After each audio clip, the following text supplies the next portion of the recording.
Well, I'm glad that you got a chance to do some laughing. My talks usually don't involve much laughing. I think I need to work on that. But I never thought too much about how my profession deals with abortion until a certain student came to me, and that experience led me to significant changes in the way that I practice. So I'm going to tell you about her, and I'm going to explain why I object to the way my profession approaches abortion. Kelly was 19. And she had just returned from summer break when she learned that she was pregnant.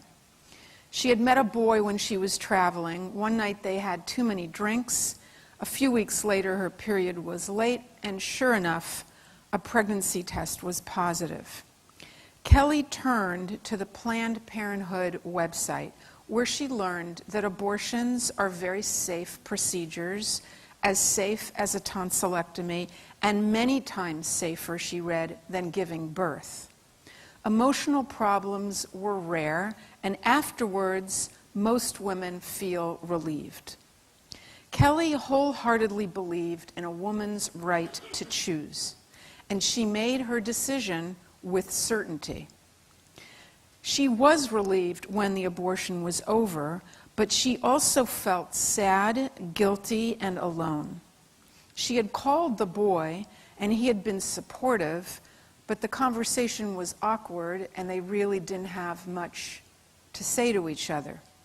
Telling her parents was out of the question, and friends didn't understand. She couldn't concentrate well. She had trouble sleeping. She began to drink more than usual, and her grades began to fall. She didn't understand what was happening to her, so she came to the counseling center wondering if medication might help. This was happening during the days after Hurricane Katrina, which was a very destructive and catastrophic natural disaster that occurred in 2005. And I noticed the contrast between, on the one hand, the frenzy in the mental health profession to help the hurricane victims, and on the other hand, the lack of organized support for women like Kelly. For example, there was frequent public discussion about the anticipated psychological fallout from the hurricane. We were urged, as a mental health person, we were all urged to be on the lookout for stress reactions, shock, anxiety, irritability, and insomnia. Therapists were reminded of the importance of early diagnosis and treatment. What I found interesting was that this information campaign wasn't targeted only at the survivors of the hurricane. For example, the American Psychological Association reached out to everyone. They warned on their website that images of the catastrophe, even when viewed far away, may cause feelings of vulnerability. On my campus, students were advised, quote, "You may not have experienced this disaster firsthand, but you may still be feeling frustrated, angry, and helpless because of it." And they were invited, students were invited to a series of meetings about Katrina where they could work through their feelings. Now, mind you, this campus was in Los Angeles, and the actual hurricane was in New Orleans. So that's about like from here to I don't know, far. It's a few hours flight. So it seemed like following this natural disaster, my colleagues were determined to find each and every individual experiencing even the slightest distress and to reassure them your reactions are normal. Your tears, your insomnia are expected. You're not alone. Here are tips that will help you get through the days ahead. Here are numbers that you can call, and a website you can visit and hear if this and this and this happens to you, then you need to speak to a professional. And to the credit of many government and social service organizations, it seemed like they wouldn't stop until the job was done. And that's the way it should be. Because following a disastrous event like a hurricane or a 9/11, we can't say precisely who will cope well and who won't. So what we do is we alert everyone, just in case, so they'll know what to look for and where to go for help. It makes sense, right? Another thing we do in my profession is we screen every patient when they first appear for an evaluation.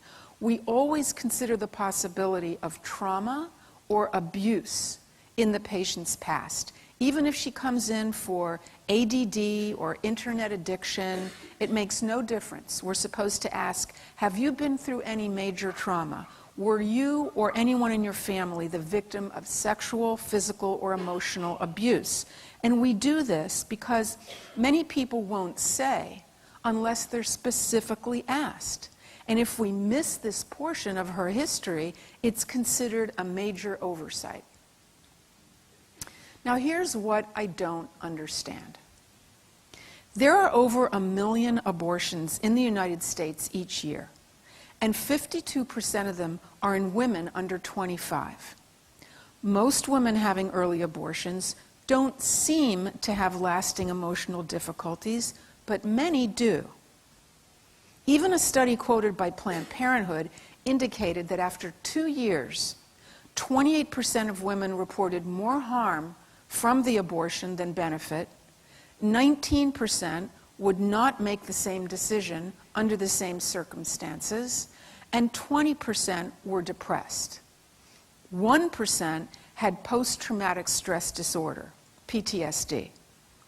The study also reported that a younger age predicted a more negative response to an induced abortion, and that with the passing of time, sadness and regret increased, and decision satisfaction decreased. That is, more women reported sadness and regret 2 years following an abortion than 1 month after the event. Now, I don't know if Kelly will end up with long-term sadness or regret, but one question I have is, why is there an assumption that she's going to be fine?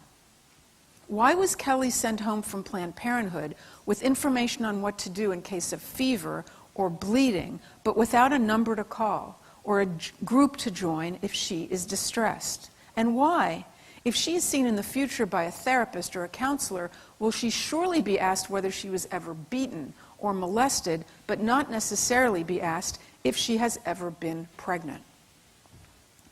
Let's say, for the sake of argument, that we look only at the 1% of women who, following an abortion, have post-traumatic stress disorder, PTSD, which is a serious psychiatric disorder that can be disabling. With over 1 million abortions annually, that's more than 10,000 women a year. And since abortion was legalized in 1973, that's nearly 500,000 women in the United States who may have PTSD related to an abortion. And mind you, I'm not counting the much larger percentages of people who report regret and sadness. Where are these women? As a psychiatrist, especially a female campus psychiatrist, why don't I hear about them? My professional organizations make sure that I'm sensitized to other women's issues, such as discrimination, sexual harassment, date rape, but I haven't heard about this group. Where are they? I discovered a remarkable website called afterabortion.com, and many of my questions were answered.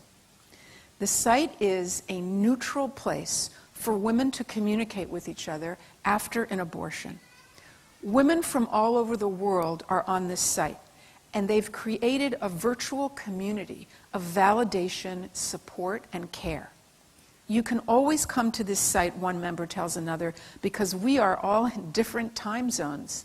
So when you need to talk, there's almost always someone somewhere available. Regardless of whether your abortion was 3 weeks ago, 3 years ago, or 30 years ago, you can find other women who understand. It's a busy place. There are almost 90,000 threads, over 600,000 posts, and 1,000 new posts are added every day. Many of the members are high school girls or women in college. There are chat rooms, there are online recovery groups. It's like a 24-hour hotline or a never-ending group therapy session. One of their rules is no discussion about politics or morality. Entering this site as a guest was one of the most eye-opening and distressing experiences in my life as a doctor. It was horrifying to read, but I couldn't stop. So many people writing about their anguish and regret, describing hideous flashbacks and nightmares. I was struck by the way many women had named their babies and provided the date of termination along with the due date. I can't forget the ghastly descriptions of chemical abortions taking place at home, in which a woman was shocked to see a tiny fetus in the tissues that they passed, and they didn't know what to do with it. There's one board on the site that provides a glimpse into the agony that an ordinary day can bring to these girls and women. Here's a list of some common things that remind them of what they wish they could forget. Maternity stores, baby clothing, strollers and cribs, kittens, puppies, a pregnant friend, a child calling mommy, the abortion date, the due date, Mother's Day, seeing a happy family, seeing a playground filled with children, biology class, a museum exhibit, a pro-life bumper sticker, the sound of a vacuum cleaner. On a positive note, there's an international sisterhood here. There's always someone there 24/7 to listen, to share experiences, and to offer advice. But I can tell you as a psychiatrist that there are people on that site with textbook cases of PTSD. They need to be on medication and under professional care. And some people on that site are suicidal, and they need to be in the hospital. My profession says that these women don't exist. An article by a vice president of the American Psychiatric Association is called "The Myth of the Abortion Trauma Syndrome." The first sentence reads, "This is an article about a medical syndrome that does not exist." Planned Parenthood considers symptoms of trauma following abortion to be a non-existent phenomenon circulated by anti-family planning extremists. The entrenched dogma in the health profession is abortion is usually psychologically benign. Well, that may or may not be so. But the majority of victims of natural disasters end up coping well also.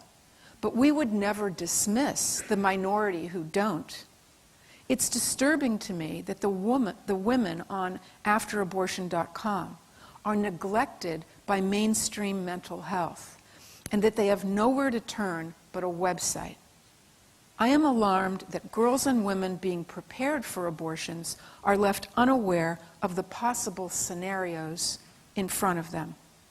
It's fine to reassure them that the majority will do okay, but since when in medicine do we omit giving a heads up regarding worst-case scenarios, even if they're unusual? When I prescribe a medication and there's a 1 in 1,000 chance of causing a dangerous rash, my patient has to be made aware of that risk. It's a matter of informed consent. I remind you that most of the 1.3 million abortions performed in the U.S. each year are on single women under the age of 25.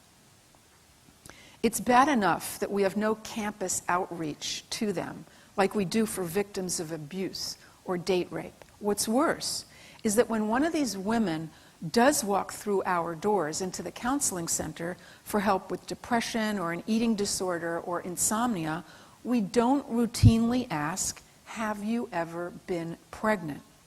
And we're satisfied to assume that her symptoms are due to other things like school, finances, conflict with parents, or a boyfriend. The woman herself may not know or want to know the source of her pain. She may genuinely believe that her symptoms came out of nowhere. Didn't everyone say that following the abortion she'll feel relieved, that the sadness will be short-lived, and that there are essentially no long-lasting effects? If there are others like her, where are the posters and flyers on campus affirming their feelings and listing times and locations of support groups? And finally, if she sought help at the counseling center and the professional with a degree on the wall doesn't even ask her about it, this supports her denial. My abortion isn't related to my crying spells, my insomnia, my falling grades, right? Nearly every medical, mental health, and women's organization denies that abortion has caused significant trauma to some women. This is due, I believe, to political correctness. Trauma, the word trauma, is a word that's reserved for victims of child abuse, domestic violence, and rape. Those things automatically place a woman at risk for a psychiatric disorder. And so we leave no stone unturned in our quest to identify and help these people.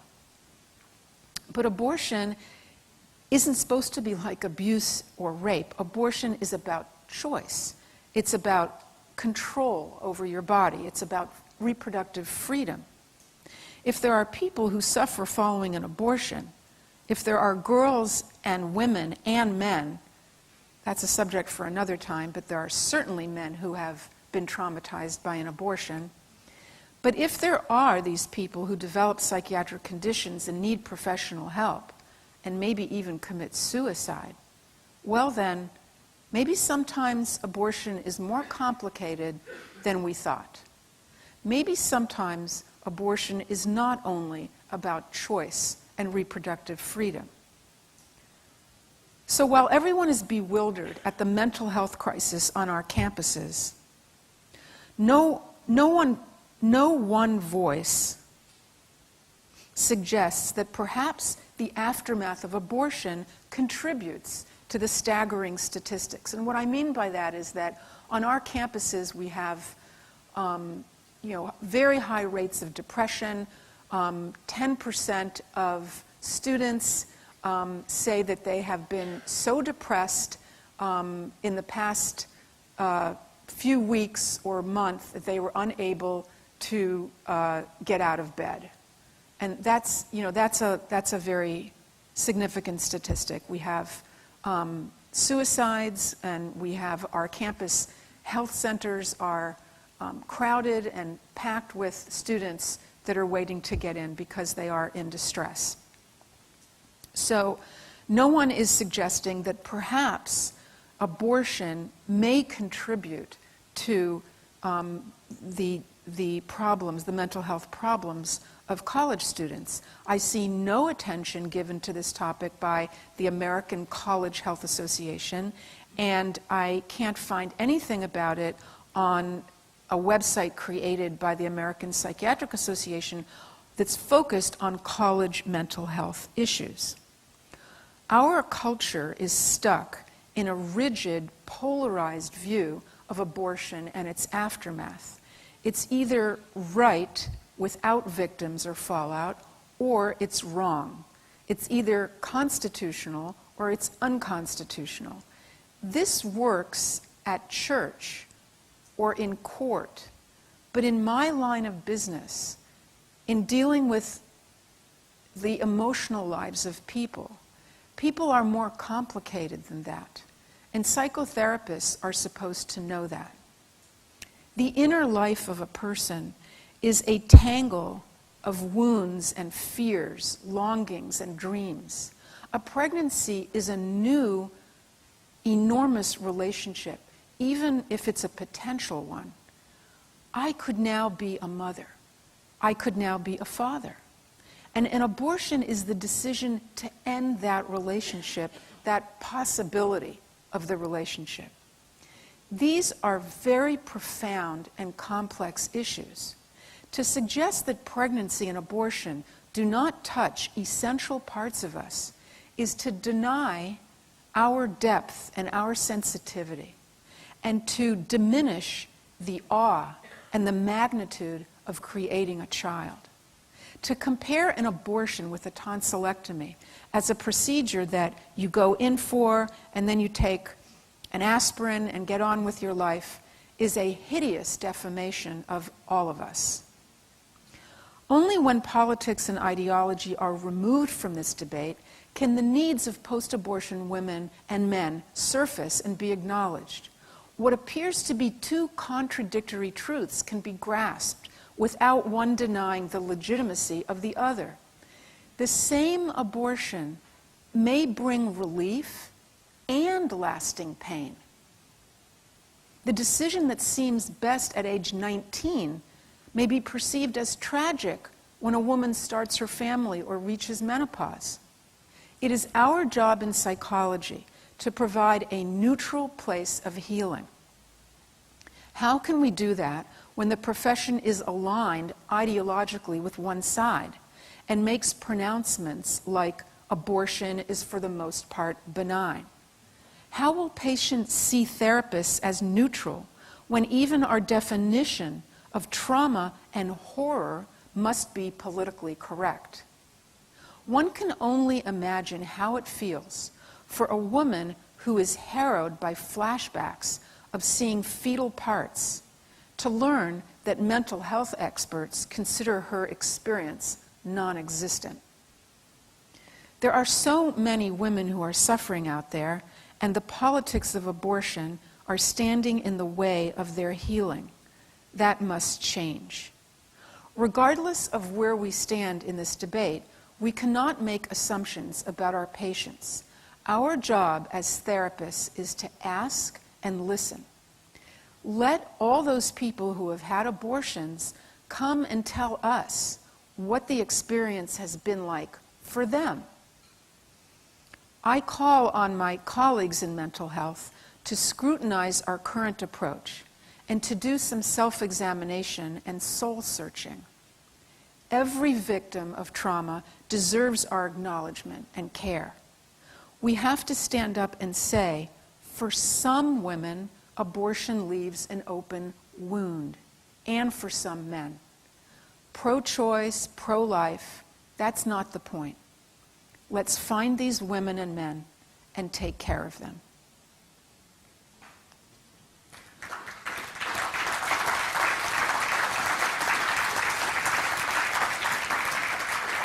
Thank you. Thank you. There are actually a few slides that were made, and they come from, let's see. Okay, this is from Wellington Hospital, and this is on, was it their website?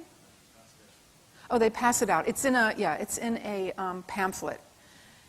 And what you can see here, there's a few slides that I'll show you, is the tremendous effort of bending over backward so that people coming in and having to decide about an abortion will feel better about it.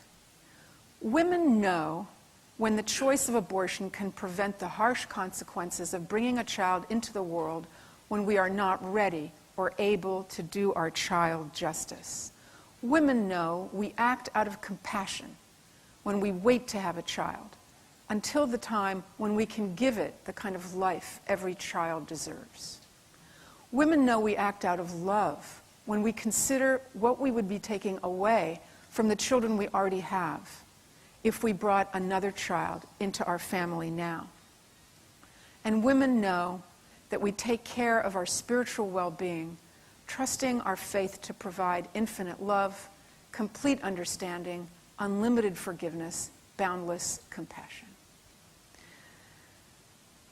Now, I can see why they do this, but